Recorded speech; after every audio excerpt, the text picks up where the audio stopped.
دلی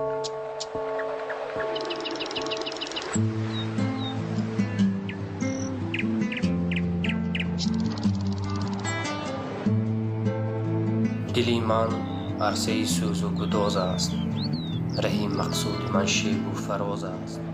بهار آوردنی من نیست آسان، و مثل تو ها را هم دراز است. به مانند دل خود دل نیابی، چو حولی پدر منزل نیابی.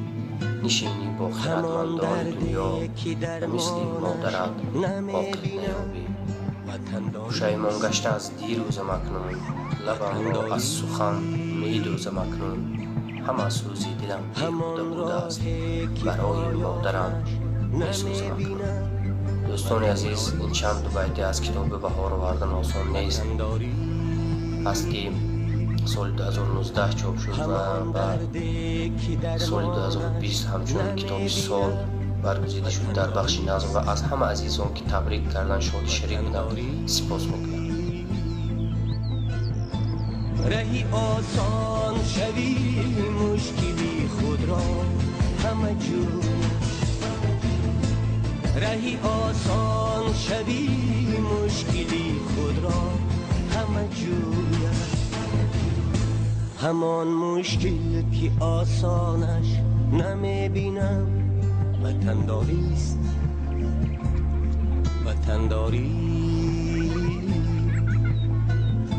همان مشکل که آسانش نمیبینم وطنداریست، وطنداری.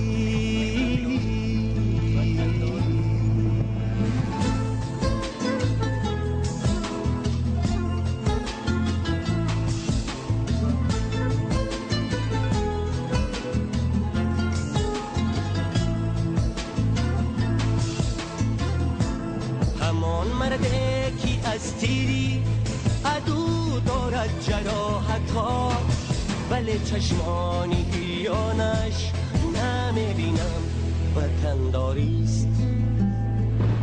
پریشان گشتگان را تا قیامت نیست آسایش، همان جمع پریشانش نمیبینم وطنداریست، وطنداری، وطنداری، وطنداری،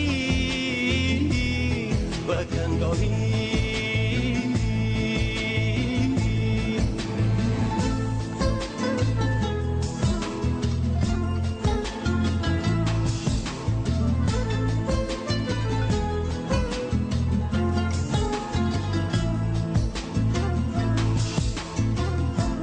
اگر فکری وطن در سر نباشد، سر چی کار آید؟ دل خالی ز ارمانش نمیبینم وطنداری.